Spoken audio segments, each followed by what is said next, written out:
আমি আয়নাতে দেখতে পাচ্ছি। আয়নাতে দেখতে পাচ্ছ? কি দেখতে পাচ্ছ?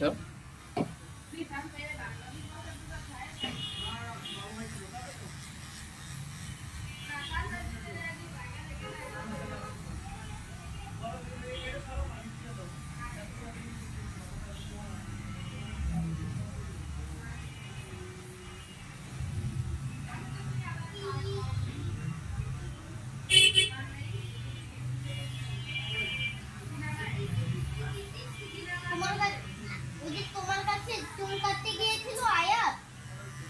কে?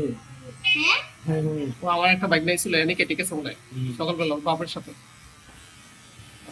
এটা পিছিয়ে ছিল নাকি আরেকবার? ওর থেকে একটু ছোট, ওর থেকে একটু ছোট, 12টা একটা দিকে। আয়াত তো আমাদের বয়স।